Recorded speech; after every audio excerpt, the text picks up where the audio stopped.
I almost hit live. Yeah, it's okay. Sometimes that happens. You know, we pop in 45 seconds. It's like whatever you're saying right before the start. It started. Hey, True Believers, England team here. Tomorrow's the auction. 8 o'clock Saturdays. We always have a comic book auction.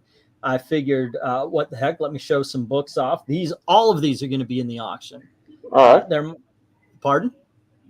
No, no. So all right then. Okay, sweet. Okay. Now, that being said, I just realized I lied. No, some of these books I'm trying to try to put together the sets and then put them into the auction. Otherwise, because I do have a few miniseries here that are missing one or two issues. Other than that, all of these books are going to be in the auction tomorrow in some way, shape, or form. I've got some interesting things here. I didn't end up getting the collection I wanted, so I just said, okay, let me get this, let me get that. And I noticed the big things and not the little things. And one of the books right out of the gate here, let me, if y'all don't mind, I'm going to pop this. Hey, there you Jim. go. Hey, Jim, what's up? Right out the gate. I have never heard this. Man, Eric, come on in, man. I need you here. This is from something called Slave Labor Comics, and it's called Futurama. Slave labor Wait, you mean slave labor graphics? Yeah. Graphics, yeah. Slave labor. Yeah. Yeah, slave labor graphics. Yeah, I'm actually familiar with that publisher. Okay, what else do they do? Let's see. They've also done Tron Ghost of the Machine, which is a sequel to the video game sequel to the movie Tron 2.0 before Tron Legacy. See, I remember hearing about them, but the brain couldn't connect. Here is a very good story. It's Keith Giffen. It's Robert Lauren Hemming, Kurt Swan, and this is Aquaman #1. This is a really good miniseries. The first issue of it. Yeah, really like that one. I have never heard of this. This is from Eclipse, and it's I've heard of Xanadu, but I've never. And it's called Phyllis Tale. Now, not a lot of people know this, but the 80s were freaking awesome for independent comics. There was a lot of independent comics come out, and we've got quite a few here today. This one is called Wolf the Barbarian. This is issue #1. Right here. Now, from Atlas. Yep. The way I'm showing everything off, I'm trying to do the most mundane to what I think is the most interesting and the best, or the most likely to sell at a higher price. All right. This is something called Adam and Eve AD. This is from BAM Production, and it says creating a comic explosion. Well, we know how that went. So there you go. And these first ones are definitely independent comics. This is from something. Oh, this is Eclipse, and this is called Arion and Bluebeard. Oh, all right. This is a prestige format story. All righty. Border Worlds, Marooned, and this is from Kitchen Sink Comics. I believe that's the Teenage Mutant Ninja Turtle publishers, isn't it? No, that'll be Mirage Studios. The Tick. Kitchen Sink was the Tick. Tick. Yes, that's the Tick. All righty. And then based on the classic novel by Bram Stoker, we have Dracula. And this is Infinity Comics. Oh, all right. Last time Dracula 3000. I actually found a Dracula miniseries set that was done by Roy Thomas, and it was published from First Comics, which they also done it. Yeah, I've seen that. Tops has the movie adaptation. I sold that just a few weeks ago. Cat and Mouse #1 from EFG Silverline, I guess. EFG scores. Yes. Good one. And that's issue #1. And then I would be all jazzed up for this because it is Dave Stevens, by the way, drawing. I guess he drew the cover, but it's called The World of Wood, which I'm thinking, of course, Wallywood. Dave Stevens, that's a Rocketeer guy. Yep. Mm-hmm. Which you could tell just by looking at the young lady there. Yeah, I had no idea. I was too busy looking at the guys behind there. Oh, of course, yeah. We didn't notice the naked lady with the tentacles wrapped around her. This is hentai. I've seen Star Wars. I know it ends. Yep. I saw The Evil Dead. I know how that ends. Yeah, but there you go. This is and by the way, it is Wally Wood because he's on the back cover. So there That's you go. cool. I Yeah, mean, this is- if you just having a photo of Wally Wood. And this is issue number 1. Cool. Let's see where to go to next. What is up? You know what? I'm going to knock some of these out because I've got a bunch of them. This is all the same time. I just lucked into a whole big freaking collection of a couple of titles. Hold on. Still getting them. Still going. There we go. This is all one title. Right here. All righty. This is issue number 8. We're going to start at issue number 8. It goes on for a bit, guys. We got John Sable Freelance. And this is a book that definitely Eric's been he's touted this one. I'm trying to remember. This is Gorell, right? Yeah, this is Gorell. All righty. And then we've got number 9. And we've got number 10. And number 11. And number 12. This is a big-ass collection of these things, by the way. And here's number 13. If you want some good 1980s Mike Grell action. Wait, so is that the entire run of John Sable? 15. Well, no, I started at number 8. Oh, all right. Here's number 16. It's close. Here's number 17. And here's number 18. And we got number 19. But like I said, this is why it's I called this comic book unboxing is brought to you by the letters J and K. Yeah, there you go. 20. Sable looks a lot different from the wrestler. 21. 22. We got 23. See, when it comes to this, I'm wondering, should I do this as one big shot or should I break it up? Because this is there's a few books here. There's 24. Well, 25. Since you have the 6. 8, only like 8 issues 8 and onwards, like I could see that like going at least a reasonable price under the sets. 29. Yeah, this is Mike Grell. Yeah, 30. So, I mean, once like, dude, 31. are you going to split those up or sell them as a lot? I was actually thinking about selling them as a lot because I've got 2 boxes worth of comics. So I think I can make a collection, and then the big, or not the big dog, but the sets. Some of these can work as big dogs. But yeah, like since I only have 1 through 8, I wouldn't say like if it stops at 43 or something, maybe put it down to 40 or something.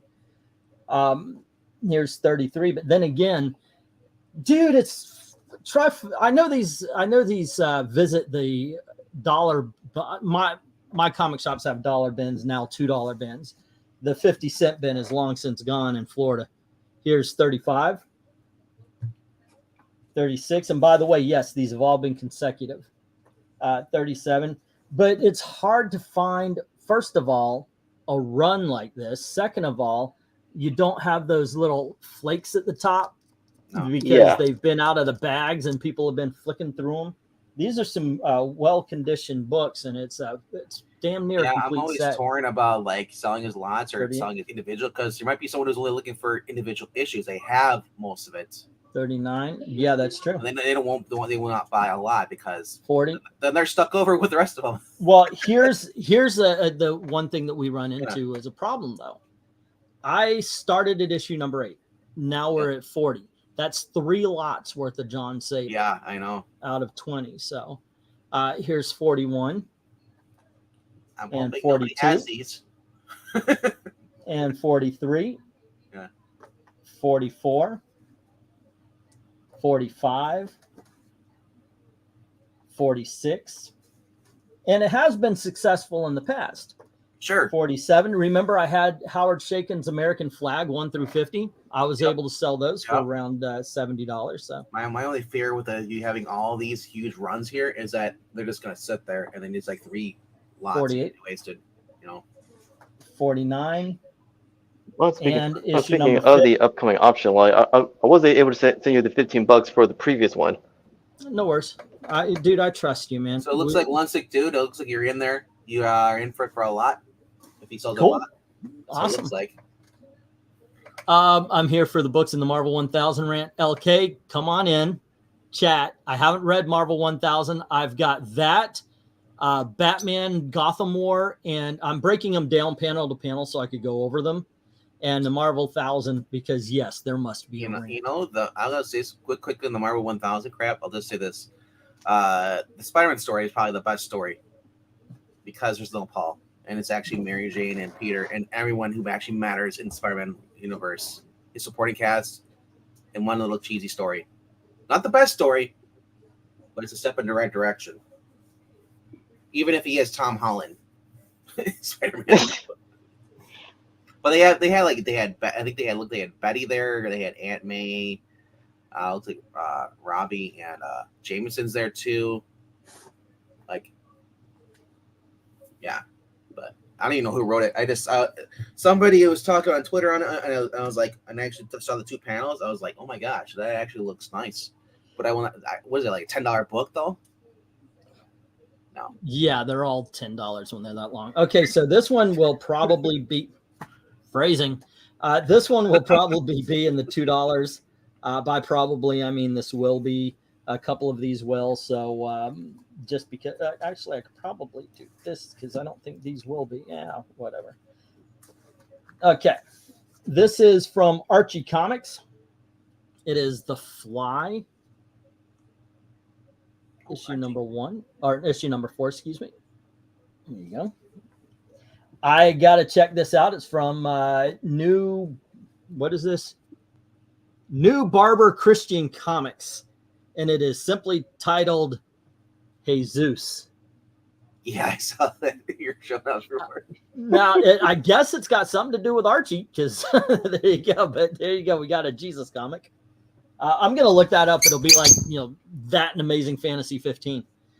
It says Law Detective, but hey, Will Eisner, I swear that's the spirit. So I want to check this one out too. See what I've got here. Will Eisner's The Law Detective. There we go. This will, of course, be a mini series. This will be sold as a set because it's Justice League Index, and we have issue number 1 and issue number 2, issue number 3, and issue number 4. There you go. As well as Justice League Annual number 2 from the Bwahaha days from DC Comics, written by who's done this one? This is Maxi Series.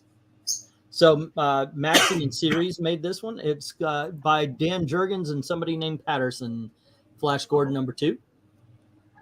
Those are we have The Electric Warrior by Doug Minch, and this is issue number what is that, 8? I didn't really look at the number. Yeah, it's 8. Yep. Yeah, it's issue 8. Something called from Aardvark Anaheim, which I think is Cerebus. This is called Journey, and this is issue number 2. So I looked at that John Law detective book. Yeah.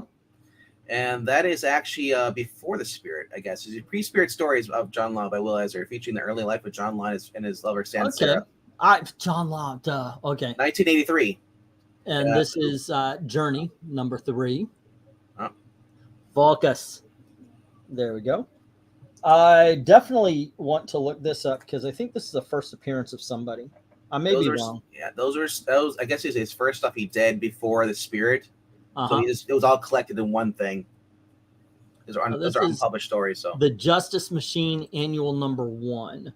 Yeah, I think this is the first appearance of the Elementals. Yeah, and my comic shop has that going for $4 for very fine. Okay. So whatever you want to put on there, I'll probably put it in the $5 lot or maybe the $3 lot. Yeah. Like I said, some of these I want to look up first. Jansen's on there too. One of the reasons why I'm doing this now is because I know you guys are going to be doing your readings and everything. And after I'm done with this, I'm going to work.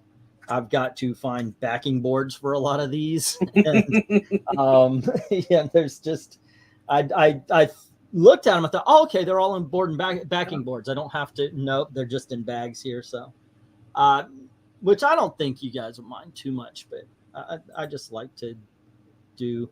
Here is from this is Mobius. Okay, this is the Elsewhere Prince. That's issue number 1.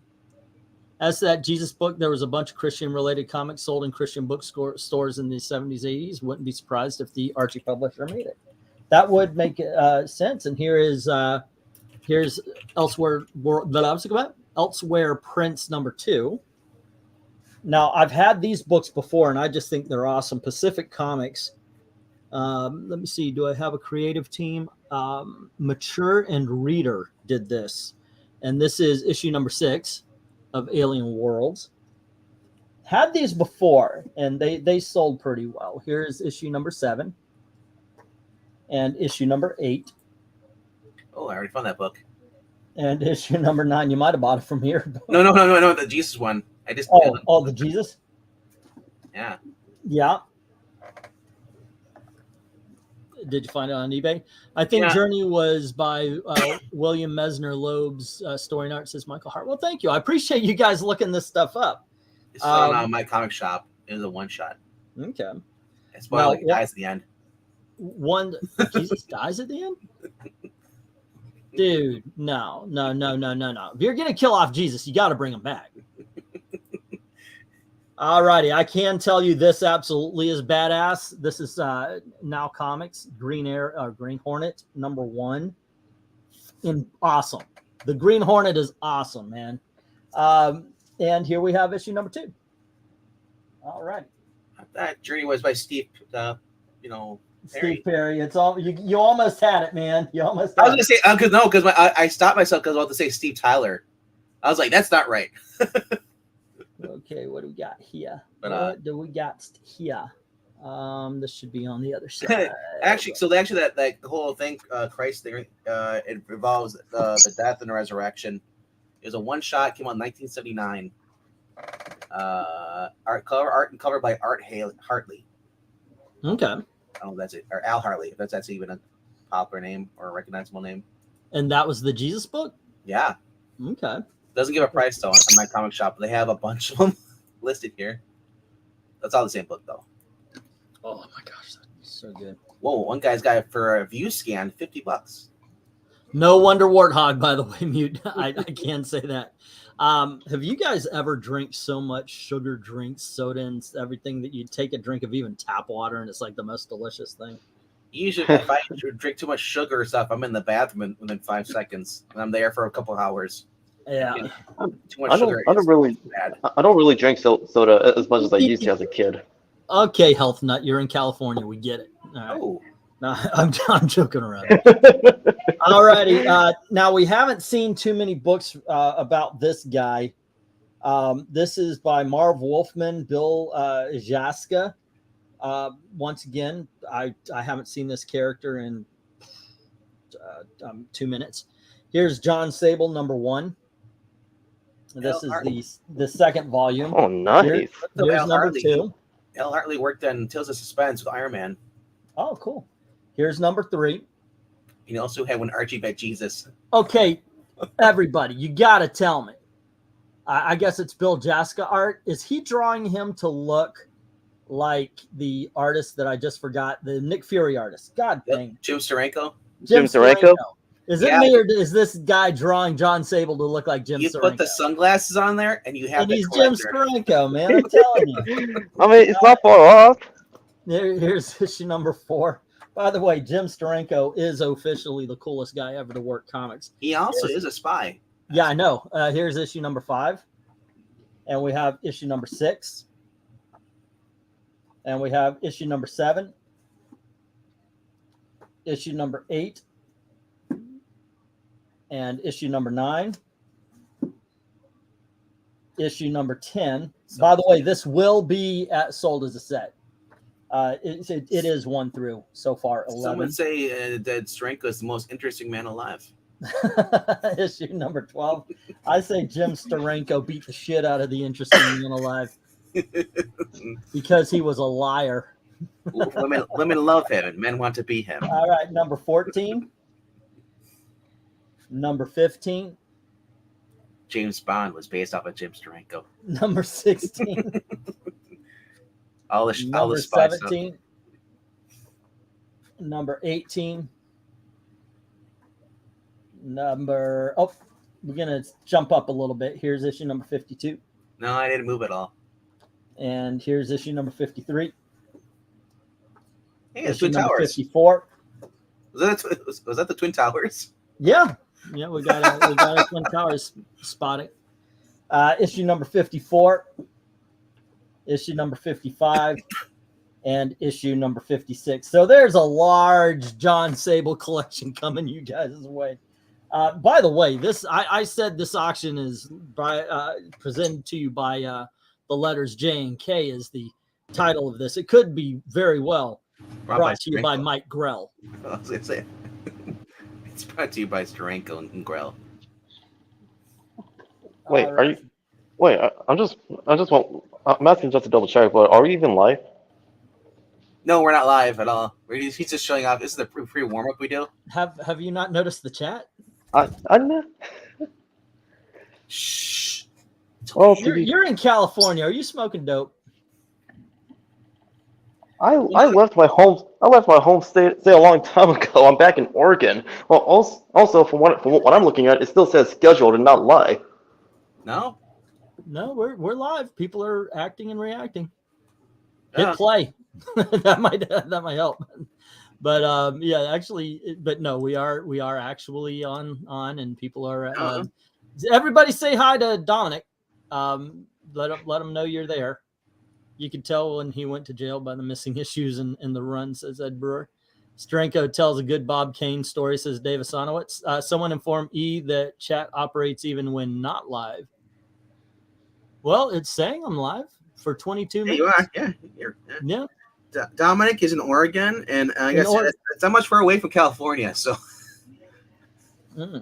okay, but you know what? I know I'm live, and yet, LK, see Ronald. Hey, Ron. Hello, what's up? I know they're not in here, so yeah.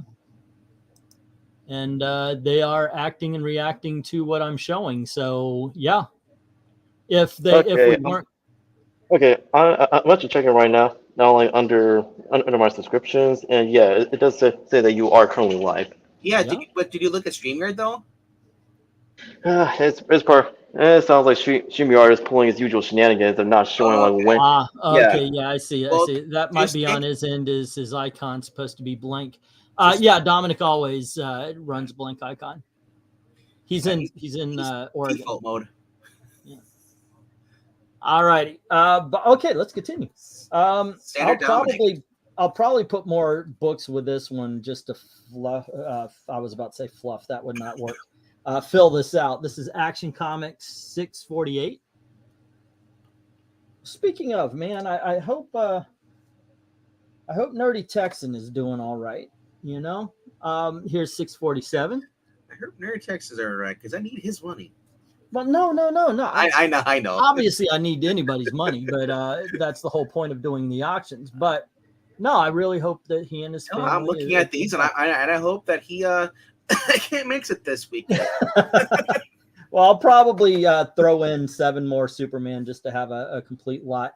These are going to sit to make sure that I've got the entire series. I know I've got some from a previous collection, but here's Who's Who, number 11. Alex Jones Alex Jones, you know, he's been signed on with Crowder. Yep, number 12. He did a change my mind thing. Oh, really? Number 13. No new mask mandates. That's awesome. I don't think anybody's mind has to be changed on that except for the whack jobs. Here's number 14. It's just funny that Alex Jones, though, at sitting at a table, I'm going to talk to people. I'm just waiting. Number 15. Yeah, that would be kind of interesting because, you know, he's a man with a reputation. I think it's a well-deserved reputation, but it's like, okay, how much is he actually like that? Here's number 16 with Mon-El. And we have number 17. Nightwing's the big figure on that. And the Penguin. Sergeant Rock takes over issue number 20. And we have issue number 21 and issue number 25. So I'm going to hold on to these until I can fill up those blanks and put together an entire set. Now, here's a few, speaking of sets, partial sets or maybe short runs of titles that I'll be selling as sets. There we go. Oof. Let's see what we got. I had a few of the Who's Who's back in the day, said the brewer. I love those things. I talked to Eric. I got the omnibus for Marvel, the official Marvel handbook, and he was like, I would never read that. And I was actually going through reading the entire thing. I mean, it's mostly text too, but it is so cool. And I wish they would do something like that. But if they did something like that these days, it'd be by modern day writers. And who wants that? All right. First up, we have Doctor Strange number 7 from the 1990s run. And then Doctor Strange number 8. And number 11, where he goes against the Hobgoblin. And then we have, once again, I'm going to try to find issue number 1 before I put it in the auction. Here's issue number 2 of Gilgamesh by Jim Starlin. And here's issue number 3. And issue number 4. The next one, I've got issues 1, 2, and 3 of a 7-issue miniseries. It's the Atlantis Chronicles. And this is the story of the rise and fall of Atlantis before Aquaman comes around. Here's issue number 2 and issue number 3. So I'm going to hold on to that until I can find 4, 5, 6, and 7.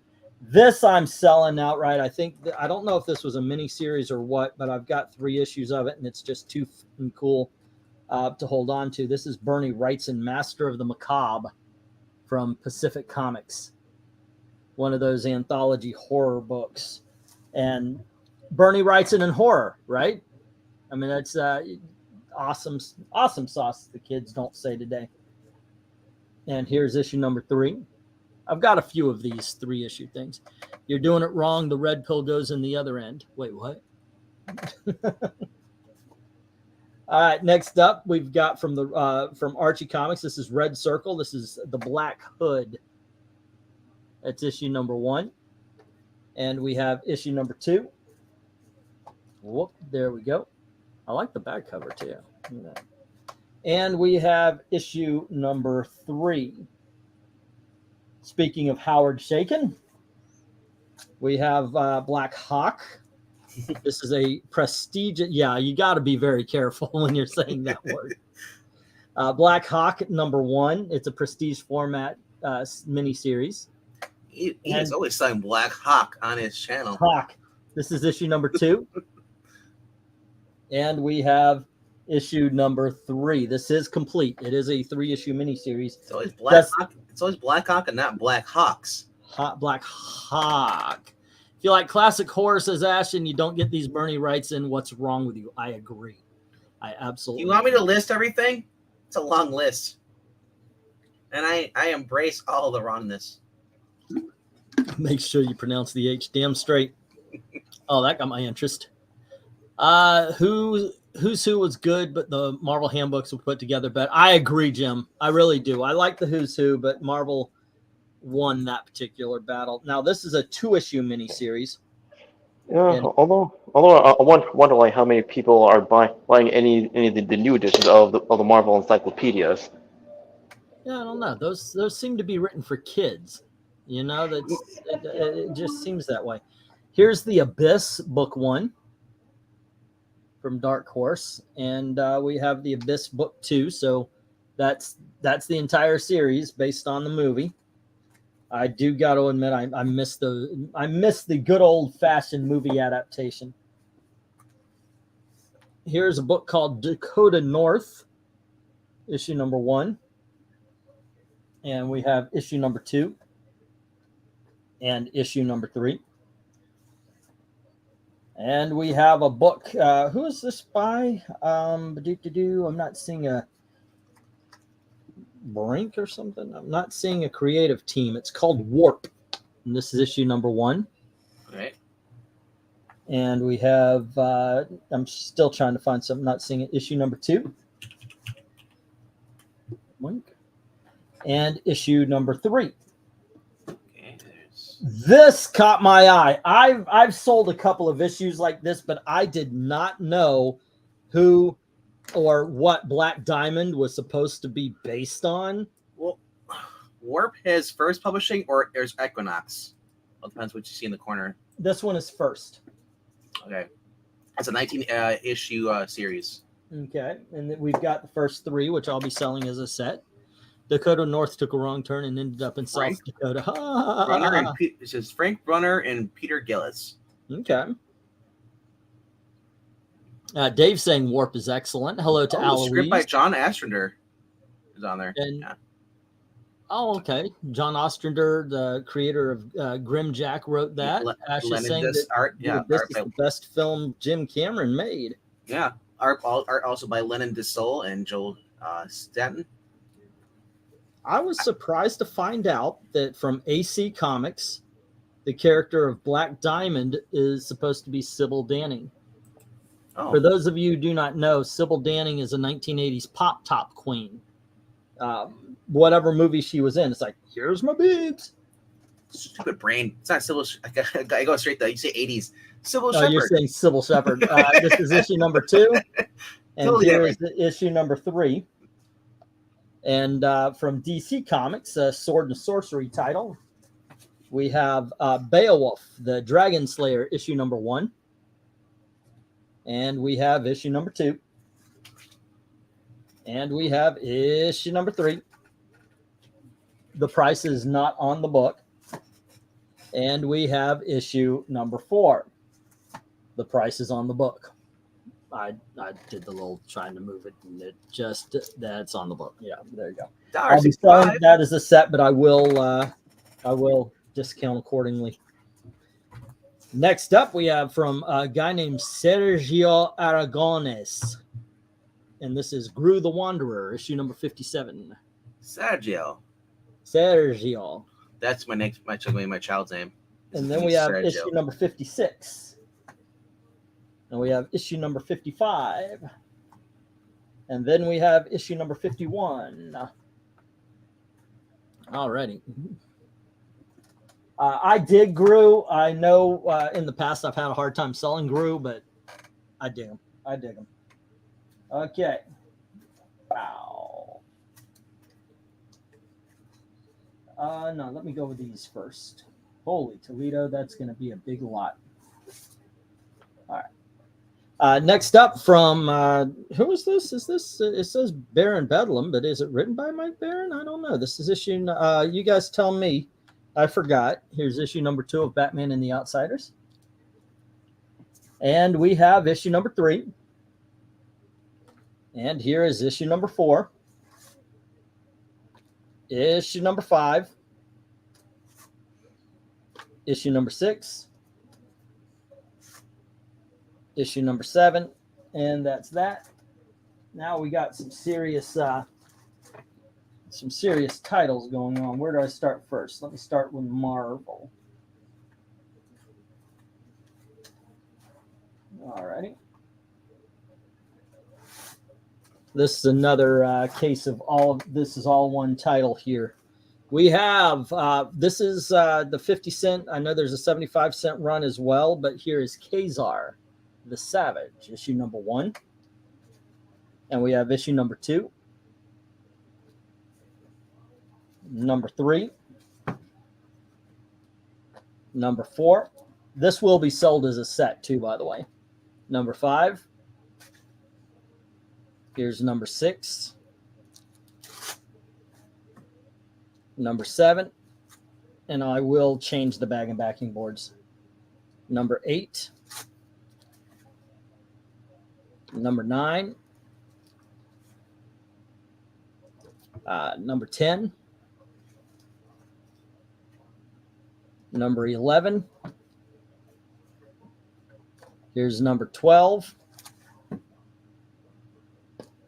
Number 13. Number 14. Okay, come on. Come on. There we go. 14. And number 15. Kazar. And That was not Kazar. That was something better. Well, that's yeah. Oh, yeah, it's Shauna. What her name is? issue number 16. Wait, do I take a? Oh wait, I think I'm into a whole different run here. Am I? No, I'm not. It just gets more expensive. Oh, okay. There's 17. Oh wait, hold on. Here was issue number 16, and here is number 17, number 18, number 19, number 20, and number 21, number 22, number 23. That's a pretty good run of Kazar, by the way, if you're into this thing. Let's see, Andy, any Ralph Snart? No Ralph Snart, dude. Issue number 24. Issue number 25. Number 26. Whoops. Number 27. And number 28. Oh, nope. I said the and a little early. Here is issue number 29. So 1 through 29 of Kazar. From the previous run, we have issues number 19 and issue number 20 with Claw. All right. Someone had a thing for Kazar. Someone, Ed, had a thing for John Sable incredibly seriously. All right. And that's the tail end of that one. All right. Let's see. Next up. One of these are just way too messed up. Okay, next up we have John Carter, Warlord of Mars, issue number 14. And we have issue number 15, issue number 16. There we go. Issue number 17. The good thing about these is if you've never even tried them, you could get a run of them. There you go, number 17. And they're better than the Dynamite. Number 18. Yeah. Number 19. And here is issue number 20. Number 21. Sadly, not everything that was brought the 22. Dynamite stayed good. Yeah, that's true. Issue number 23. I was thought about that. If Vampiro had never gone to Dynamite and stayed only at Harris, and then, but number 24, 25, issue number 26. This would be a very impressive run if it wasn't for issue number 27. Have you tried any of the Deja Thoris comics? Yeah, I like them. Okay. Here's issue 28. And then John Carter Annual number 1, number 2, and number 3. All right. Kids today just don't understand. Isn't that from a rap movie? It was Parents, but yeah. Oh yeah, okay, I was gonna say. I sounds familiar. I just don't know where it's from. Parents just don't understand. Yeah, that one. Yeah. Okay, here goes my big mistake. I mean, Ralph Snart. I've never even heard of that. Oh, he's like Robert Crumb kind of thing. Plop was Marvel's version of what they were doing. Very underground kind of work. I'm not a big fan of it. I've read some. It comes off as somebody trying to piss people off. Right. You know, oh, they're gonna hate this because I'm pushing boundaries. That kind of thing. And then he did. He was pushing boundaries, but I never got the feeling reading his stuff. And even after the movie, I saw they did a documentary in the 90s on the guy. I got the feeling that he did it because, not because he thought it would be good art, but because he thought it would be controversial. Mm. To me, it's just a wee bit fake, but yeah, what do I know? All righty, kids, we're going to be counting backwards here from 133 to 70. Here we go. Warlord number 133. This is the final issue. And we have 132. Let's just cast Dolph Lundgren in that role. What?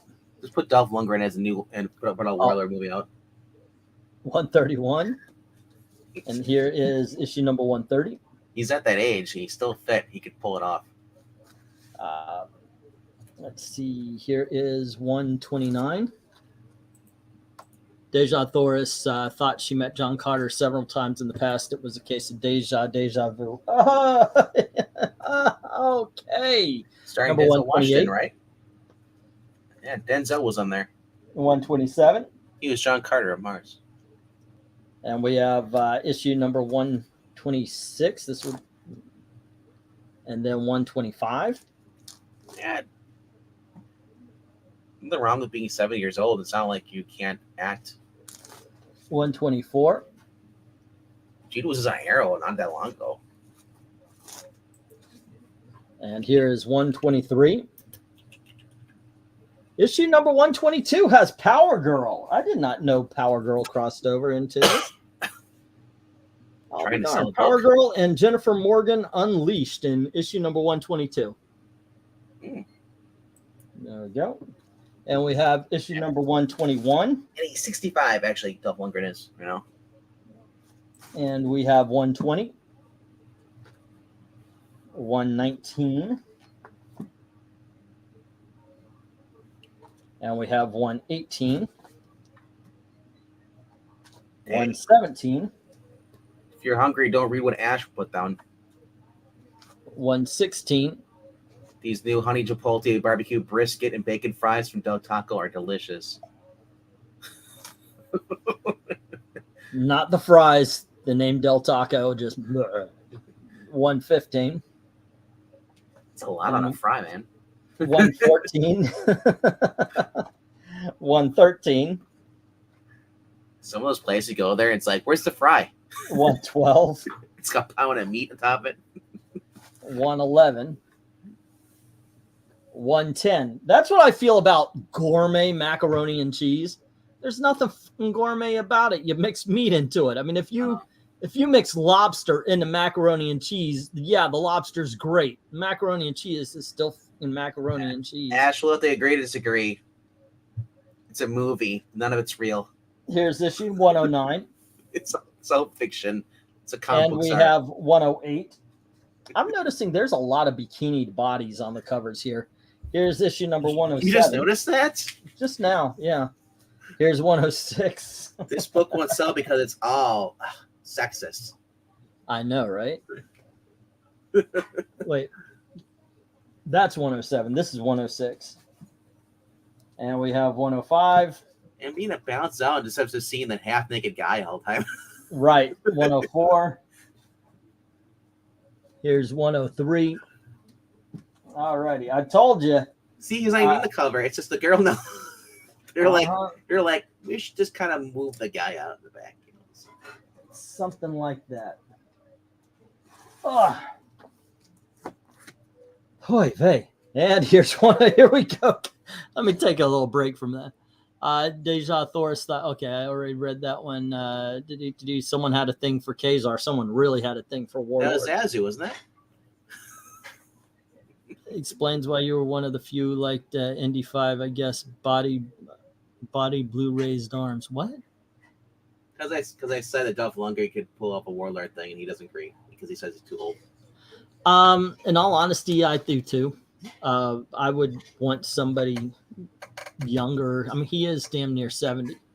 We just lost Dominic. But Yeah, we problem lost is that they're running out of people to put in there, so they're just going to throw Jason Momoa in there. And just like Hercules, he'll fail again. And here's 102. Hercules was The Rock, right? Or actually, it was a Rock.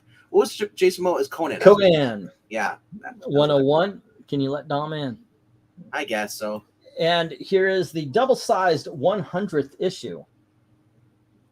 All righty. And issue number 90. See, something like this I have to do as a set, I right? mean, like, I watch RoboCop, and there's no way a guy's going to have his brain inside a robot body. Number 98. So, I don't know. It's and 97 and 96 Crouching Tiger, Hidden Dragon, The Wire, martial arts. and 95. Oh my gosh, there are so many of those books. There's 94. There are 60 of these, by the way. And I'm halfway through. Okay, here's 90. Are your arms getting tired yet? It really is. There we go. When I do my unboxings, oh my god, for you, and I show them off, it's like, how does he do this? 91. I'm like, I need your setup display so I can just put them up, then lay them sit there, and like, okay, next one. There's 89. It's like it's a mini auction. 88. Yep. I've thought about that. You guys joke a couple of times, like when I do unboxings. Ooh, Maranya, say go. I'm like, yeah, why not? You know, I mean, you're there. It's okay if you see it now. What's the difference between buying it now or buying it then? You know, that kind of thing. Let's see, 87 and 86. You know what? I'm not doing this again on the auction night. I'll take the first 10 or so. There you go. And then the rest is go look at this. Like, yeah, as I say, if you want to see the every single book, Yeah, just scroll with your finger on the YouTube bar, little ball thing, and then move across side, and you can look. Here's 81. That's literally what I do when I bid on books. And then I'll go cover. through. I take a screenshot of what I won, and then I go to League Comic Geeks and I add it to my list, my comics that I. And here is issue number 79. So We're getting to the end here, guys. 78, 77, 76. Whew. And number 75. This next one's really cool. I like this shot too. 74. dude, if they have a Denny's in the Warlord. 73. Did you say it's Denny's? Yeah, he's like, I'm actually not being eligible for senior discount at Denny's. But you know, just because he's got white hair doesn't mean he's eligible. I've got white. I'm not eligible. that was the only thing that was missing from Masters of the Universe. Them holding out, Denny's? holding out at a Denny's. All righty. I'm all dressed in like, oh, can I get There a is issue number 71. Man at Arms being offered a senior discount? They're not trying to sell this book by sex at all. Here's issue number 70. No, they're not. Not even a little bit. She's not even wearing underpants. It's just the way it's just natural hair. It's just a fur bikini. And here's issue number 45. It's like 70 all the way to 45. Let me throw that in there. Also, annuals number 1. 160 says I have everything, but good luck. He says he loves it. Annual number 2. Annual number 3. I imagine if you're old enough and you actually did collect these back then in the day, yeah, you probably have everything. Annual number 4. But and annual number 5. Annual number 6. Woo! to me, this is like going into like my great grandfather's attic and finding stuff. Yeah, I can see that. Back in the 1800s, they had comic books. These are a whole bunch of books that are going to end up somewhere in the 2, 3s, or 5s. Eric Blade says, I had no idea there was that many Warlock comics. Neither did I. Yeah, there's like 100. There's 133 and 6 annuals, of which I've got 70 through 133 and 6 annuals. Ash, you should read The Warlord on your Lullaby streams. So I'll sell a set of about 70 comics. I'll have to make up a good deal for that. Also, I recommend to you check out the Conan the Barbarian, the new one at Titan. I picked it up, and dude, I'm not a Conan fan. I love the movie. Never really much the comic books, but it's actually really good. Now, this has got a cover roll, as you can see right here. It's from the 1970s. It's issue number 4. Finish high school at home. All right. It's of the Jetsons. There you go. Okay. And we have, yeah, I most certainly do. And we have the Jetsons number 5 as well. There we go. This one I Yeah. want to look up. Yeah, some guy ruined it for me. The whole joke about how Judy is no way she could be like the daughter at her age because the wife would be too young. Well, they could be in their 35s, 40s. Even, I mean, yeah, you got to figure it's a different time, right? Even in Yeah. the future of the 1950s, most people are getting married maybe right out of high school, 18, 19, 20. So say George Jetson and Jane got married right out of high school, say 18, 19, they have a baby by 20, they're 35, they've got a 14, 15-year-old Judy. Yeah, they could do it. I could see how it happens. All right, here is the Katie Keene special from Archie Sorry. Comics. So they used to reveal that Rosie is George's dead mother. We had one of these last week, but here we have Battle Classics. Jane was 35 and Judy was 16. And here we have the relaunch, but not renumbering because they were classy back then, of Black Hawk. As you can see, it is the issue number 251. Yeah, Dave says George Jetson was 23 and Jane was 16 when they got married. There you go. Next up, we have Batman Annual number 10. Nice. Hugo Strange. Yep. He seemed like a little angry. Like they should have had him like a Scottish accent, this angry little guy. From Tandy Computer, we have the Whiz Kids, Alec and Shauna, starring in The Answer to a Riddle. This is straight up them, no superhero or anything. From Charlton Comics, we have a horror title called Beyond the Grave, and this is issue number 2. And then we have Beowulf, Dragon Slayer, issue number 6. Didn't have number 5, so I didn't include it in the set part there. Next up, we've got another Bernie Wrightson. This is issue number 3, and this is from DC Comics, Masterwork series, great comic book artists. And it's Bernie Wrightson. Yeah, we should just call this the Black Hawk auction, really, because that's all he ever has is Black Hawk. I've got more Warlord, more Kazar, more than I know, but I mean, like total auctions going through, you're always pushing Black Hawk. Sometimes. These days, yes. The world around us. The topic, fishing. Oh, nice. And then we have the world around us. The topic, the Crusades. I was gonna say, they sure the other one wasn't a sports magazine. And then we have the world around us, the illustrated story of the Air Force.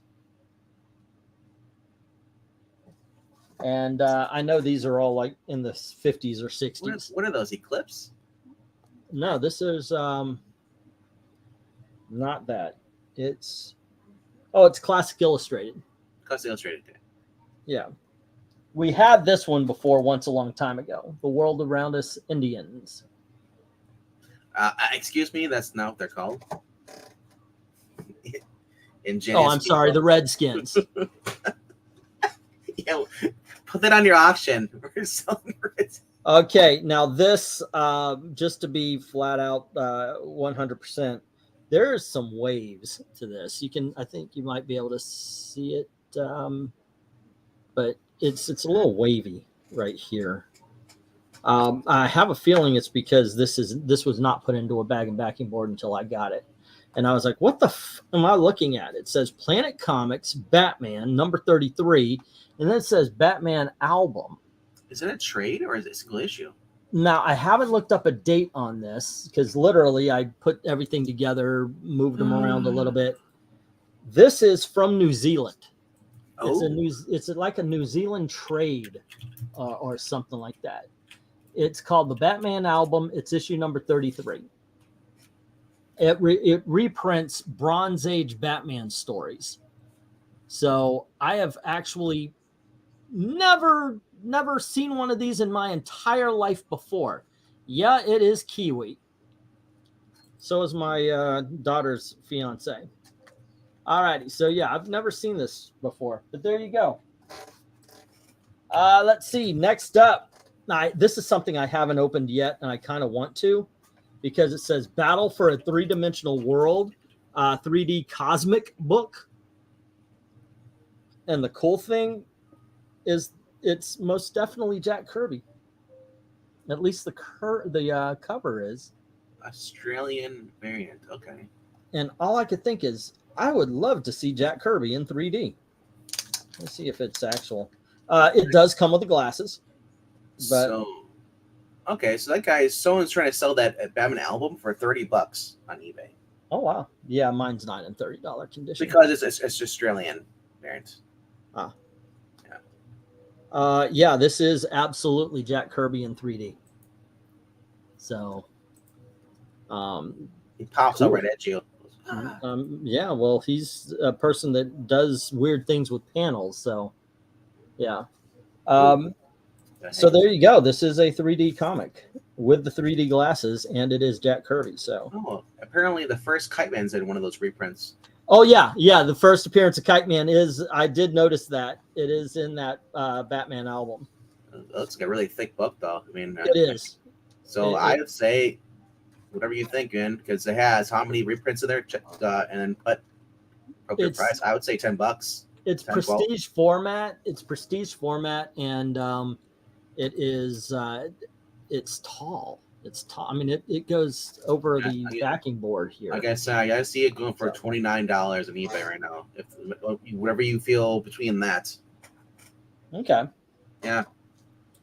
Look up Battle for a Three-Dimensional World by 3D Cosmic. Let's see what that'll probably be worth $1. All right, next up. Oh, I didn't. Oh, yeah, I did have this one. This is I separated it because. What are you doing? What are you eating back there? Next up, we have Gru, issue number 2. This is the Marvel Gru. All right. And then we have, I haven't checked on numbers yet, but we have Woody Woodpecker. All right. The number is on the bag, not the book. See, I can move the number around. So, yep, it's on the bag, not the book. Seen it for $17 on Amazon. I've also seen it we're going for like $13, $6. Oh, so it's a big dog. You know, right around there. We have a Woody Woodpecker again. Now the $6 one has no 3D glasses included. Mine do.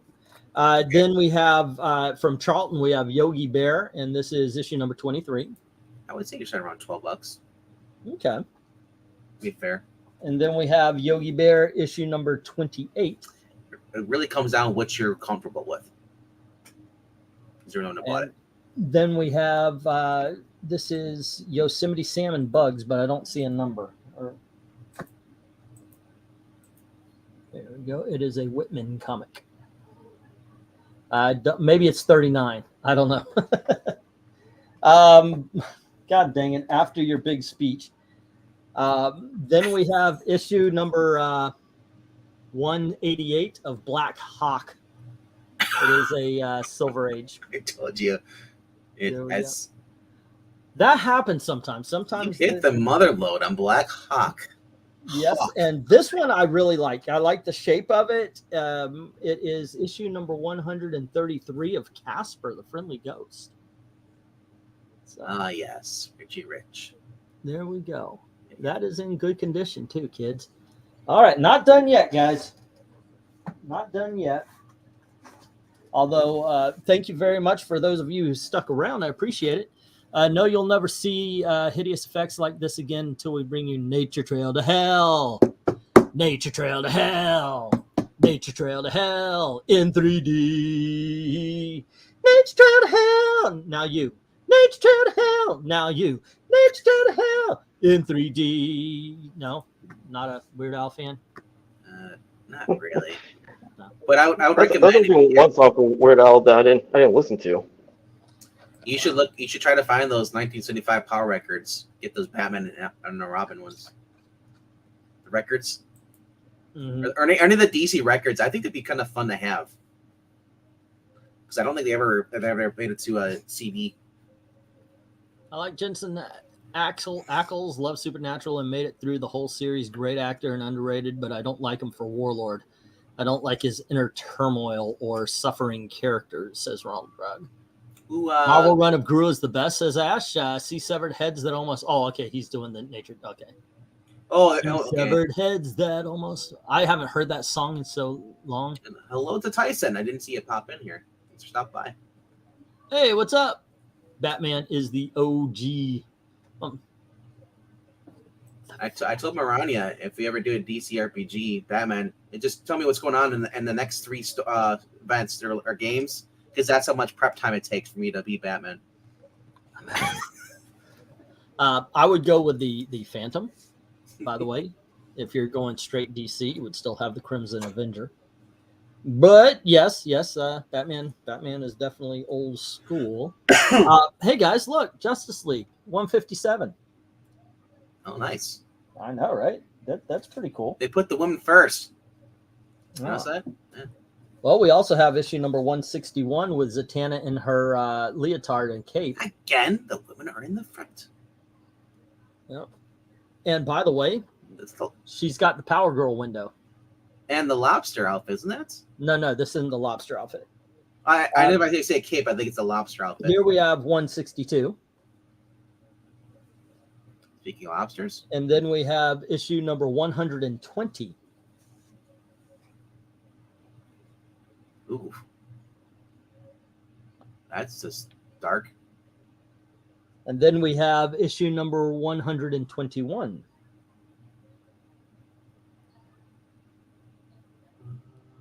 And let's see, issue number 125, where the JLA goes against Two-Face. Dun, dun, dun! That is a quick and short fight. That is not actually a problem for the Justice League. All right, next up we have issue number 138. Nice. I'm getting some Adam Strange love here. No, not bad. Yeah, before he got messed up by DC. Yeah, there's a bit of a roll on this. I wish there wasn't, but there is 3 all-new novels, 13 superheroes, 5 master villains in issue number 139. I only like dinner rolls in my comics. And then we have issue number 170.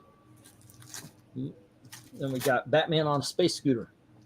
I was going through Justice League issues that we might read on the channel, and I was just like, just looking at the covers alone, I was just thinking like, some of these are so like, you can tell they're like Bob here, whatever the guy's name is, so hokey.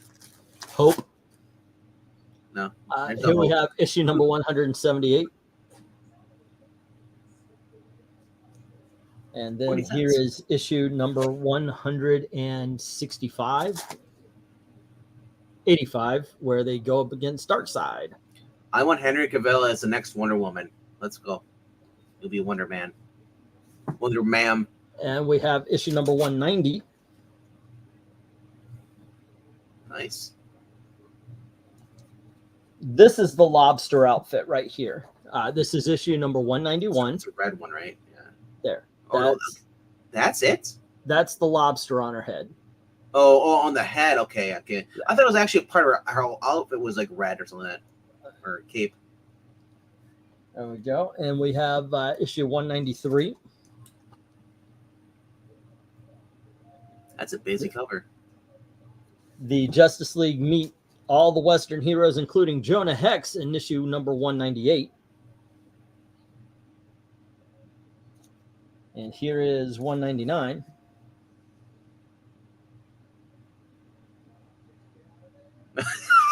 Jim Sir said, it took me a second talking about. He's talking about the Crisis of Crimson Kryptonite.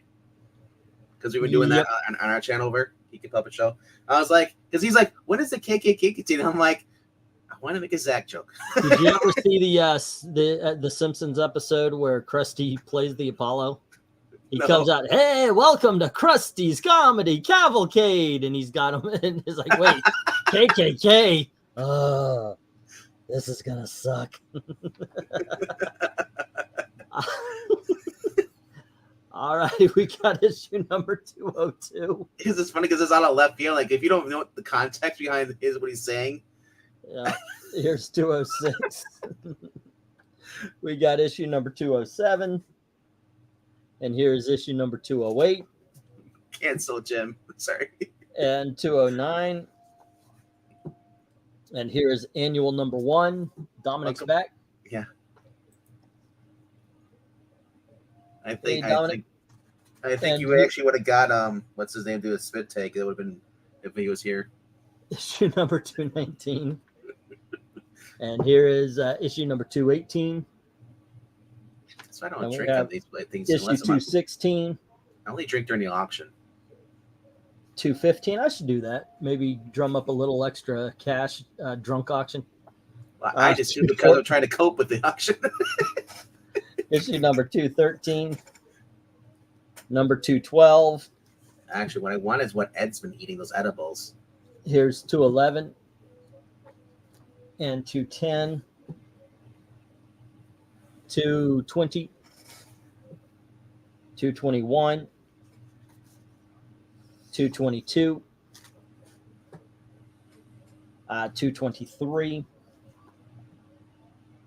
Here's 224. Come on. Nice. Then we have a couple of them I have to check the numbers on because they're Whitman variants. So I don't know them by cover. So here we go. The number, I guess maybe it could be number 171, but and that's what whoever wrote that on there is trying to tell us. But it is on the bag, the writing. I'm going to assume 176. I don't know, Ed. I'm younger than you. I might bounce back faster. And 166. And that is the regular collection, including some $2, some $3, and so forth and so on. But then we got the big dogs. Unfortunately, this one is a little roughed up, so it'll probably end up in the $2 or $3. But this is Ghosts number 32. Jay, go do what you need to do to get some funds going, man. Ed said he might break out his checkbook. There you go. As you can tell, there's a little rough on the top. This is Ghosts, though, so it's still going to be in the $2 or $3 lot. I went for this happens sometimes. When I'm bidding, I'll see a whole bunch of something. I'm like, you know what? I know I could sell this. And there'll be 3 or 4, maybe 5 of them, and I'll bid on all of them. And sometimes I'll just get one, and that's what happened this time.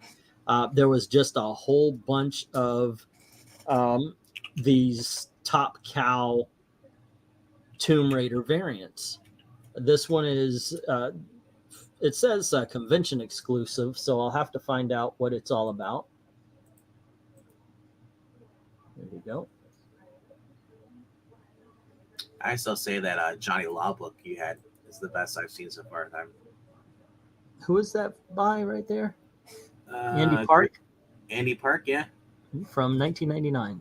Greg Pak. No, There you go. Top Cow, right? Yeah. By the way, as far as I know, everything is except for that first Ghost issue is going to be around starting price of about $10.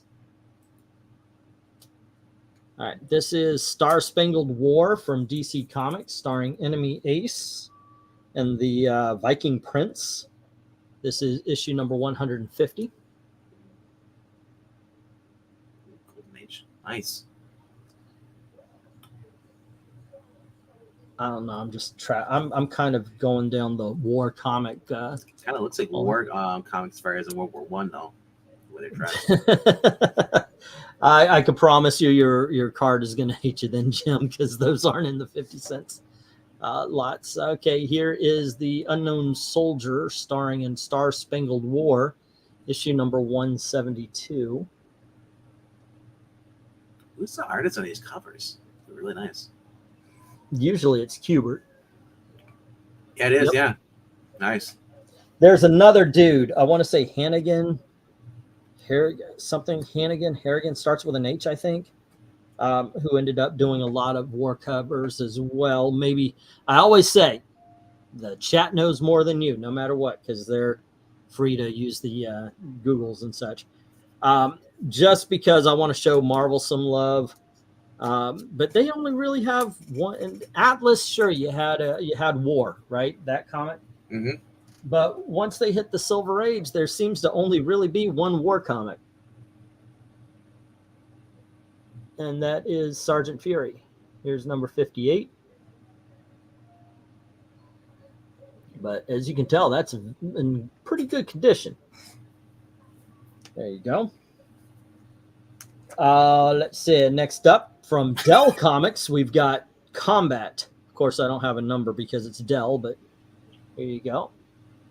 He continues getting so many war comics that Twiddles is going to turn into an eagle just from being in proximity of them. If he turns into an eagle sitting on his shoulder, dude, I don't care what he's talking about.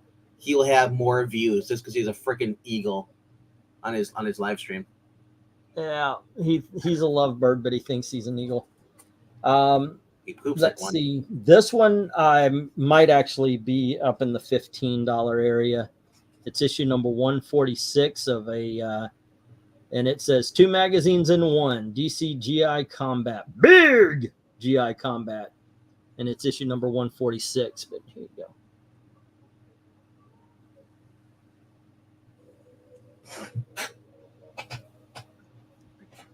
All right. His dog just ran my yard. And not a war comic, if you guys can forgive me for that. It's if you like anthology books, we have Marvel Tales number 7. There we go.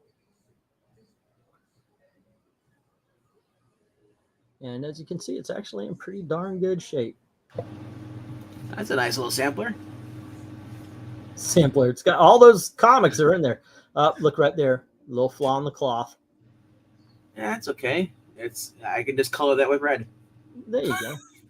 I used to, this, by the way, right here, this Thor, The Journey Yeah. into Mystery, that was my first Silver Age comic ever bought. There Like you I go. said, I call those sampler books. You're pretty much going to Denny's, get your sampler. You try a little bit of this, try a little of that. Well, I'm once again, I'm on the mindset that everything's starting at 10. I'm going to be looking stuff up, but we'll see how that goes. The next one and the last book I have to show tonight is actually going into my own personal collection.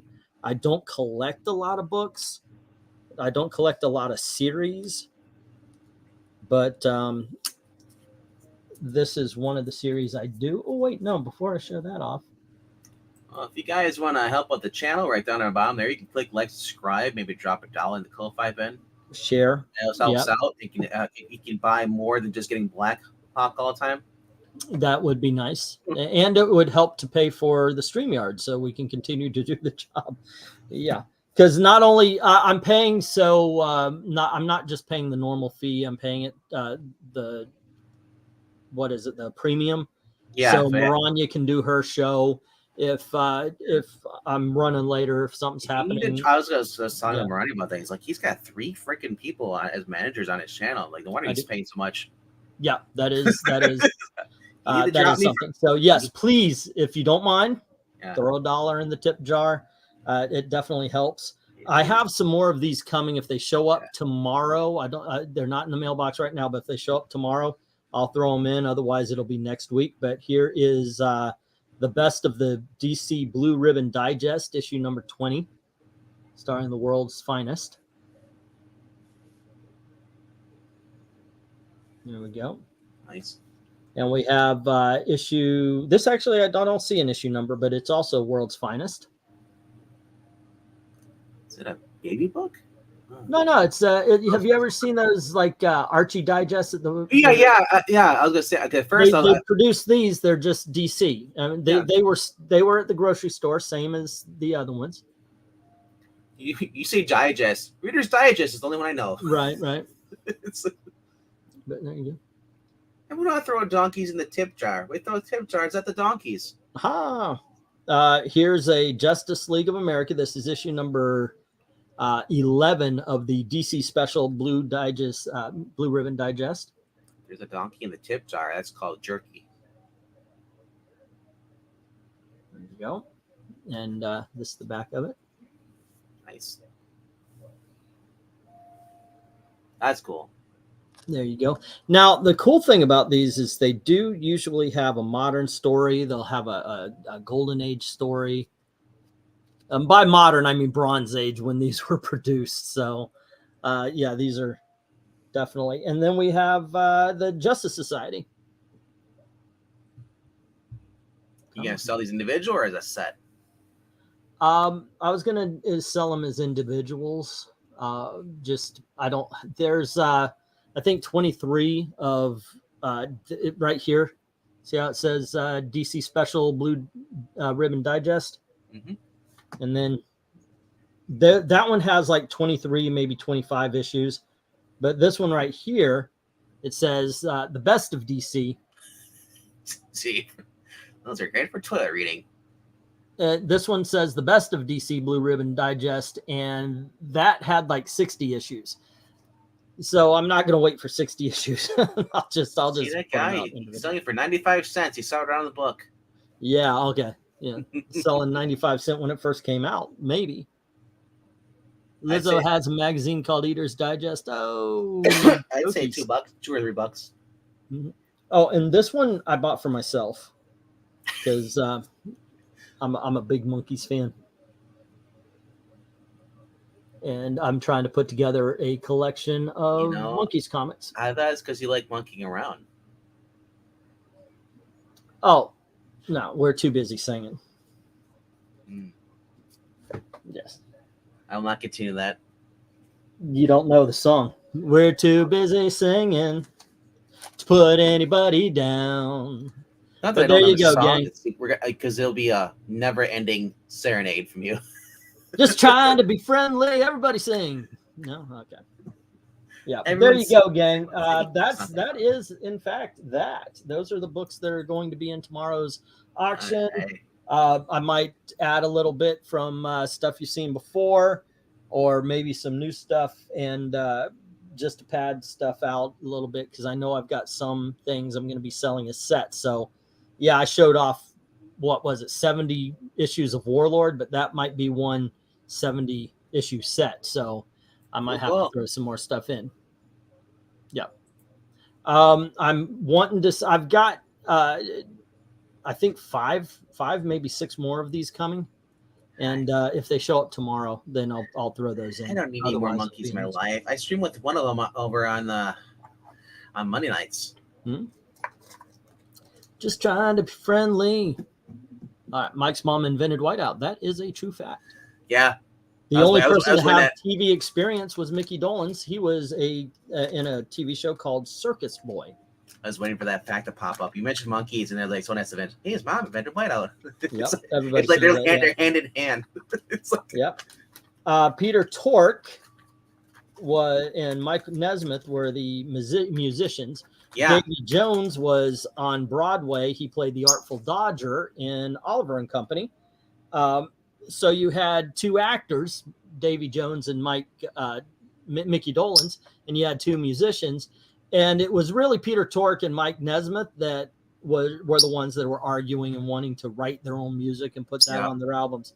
I don't blame them. If he kind of feels cheap, you know. Well, yeah, they wanted their own voice on the albums. As a matter of fact, Mike Nesmith quickly made sure that it was in his contract to have at least 1 or 2 songs on every album. So even right out the gate, you had like Neil Diamond wrote some songs and such, and then you would have a Mike Nesmith song on there. So he's the one that really watched out. They did the Monkeys, more of the Monkeys. I know I think they did Pisces, Aquarius, and Jones, and then Hideout was their first album that they did themselves, and the sales were like, and then they did their own music, and I was like, yeah. Surprised that Dave Clark Fan didn't get a TV series. I know they did a movie, at least 2 of them. It wasn't until after they started writing their own music that they did Daydream Believer, though. Headquarters. What did I say? Hideout. I said Hideout, didn't I? Headquarters. Yeah, thank you, Phil. That's the way my mind works sometimes. One of my favorite albums, by the way. But I've got the Rhino album, so it's got all the unreleased tracks and everything, and that's the one that has what is that? Going Down. Mickey Dolenz. I think did they? I don't know if that was on the original, but Going Down, man, Mickey Dolenz fucking kicks ass on that song. Like I said, I'm a big Monkees fan, but there you go. A lot of them were good songs, like I said. Like, and I just want Neil Diamond to sing them. I want to hear that version. I've got Neil Diamond's greatest hits, and he's got "I'm a Believer" on it. I'm sorry, the Monkees kick his ass. Mickey Dolenz kicks his ass on it. I like Neil Diamond, but yeah, just Mickey like Dolenz I want wins Chris. that battle. It's like I want the Chris Farley version of Shrek.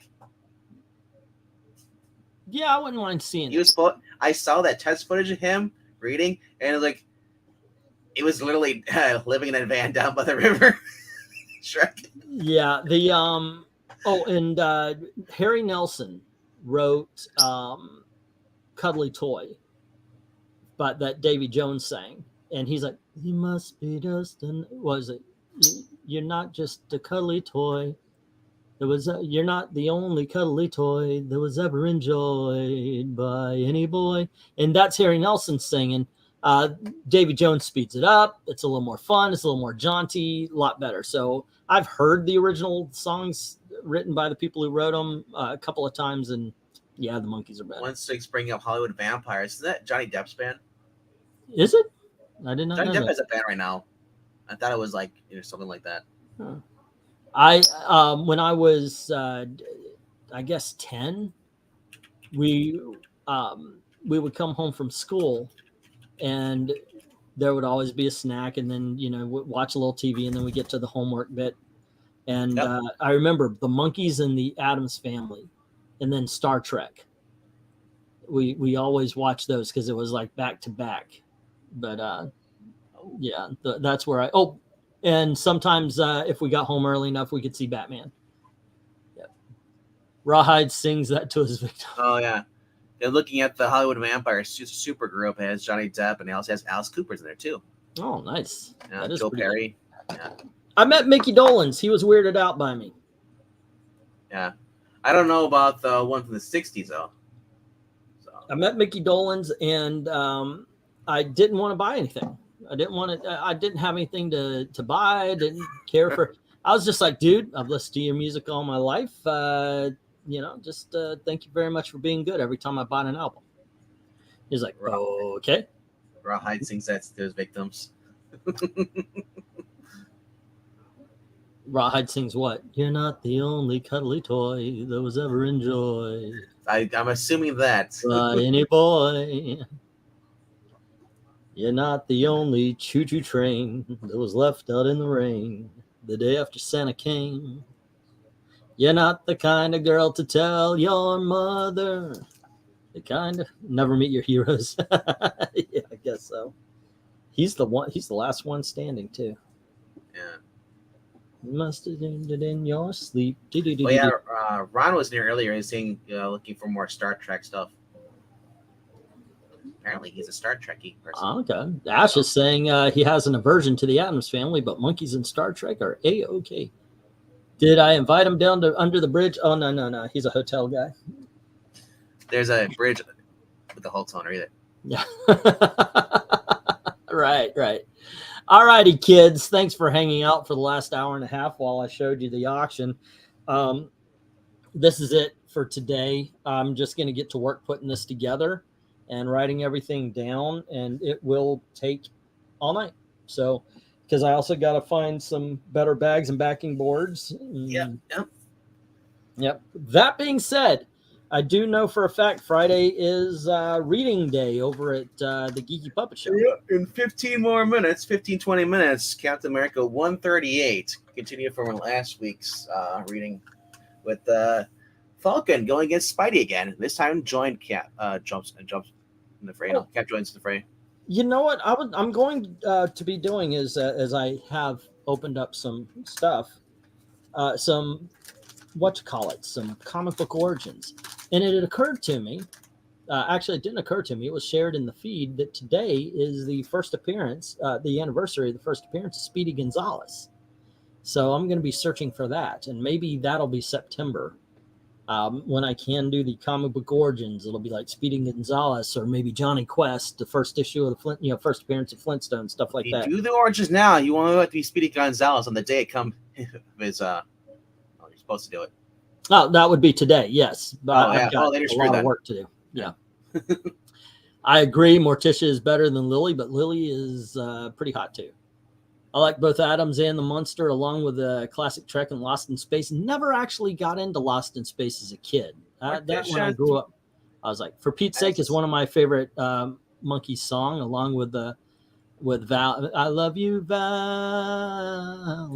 I see your Mortician. I raise you, Elvira. My favorite song by the Monkees. I mean, it's hard to pinpoint, but there was one I didn't even find out about until I got the extended versions albums. It's you can find it. They did Hee Haw one time. Mike Nesmith gets up and he sings. What is the song name? There's a certain something in the way you looked at me and said you'd stay, that let me know that I was out of line. And I didn't know what else to do, and like a fool I've tested you by demanding things of you which weren't mine.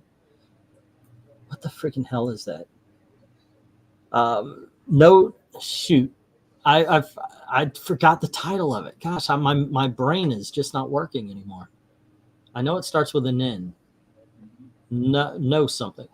And now I feel like such a fool for making you walk out on me, but you did it with such love. What the hell is that song tell? Anyway, that's my favorite. It's a Mickey Dolan, not a Mickey Dolan, Mike Nesmith song. But there you go. You know what's kind of funny is that Mike Nesmith originally wore his little hat, just for the edition. Yep. And he got stuck. He was basically stuck wearing it. The reason he wore it though is the most generic reason ever. Keep his hair out of his eyes. And I'm pretty sure at some point he came in without it and they went, hey, where's your wool hat? As a matter of fact, in the pilot episode of the Monkees, he's called Wool Hat. Yeah. More than once, people call him Wool Hat. Yeah. All righty, kids. Thanks for hanging out with us. Please go join the Geeky Puppet Show for some readings. They do not do straight up readings. It's a lot of joking. It's a lot of fun. A lot of ham. A lot of slapping the ham. Yes, there's a lot of ham slapping. So go check that out. And especially with it's the second reading starting at around 8:10 is going to be Justice League International #9. Well, there you go.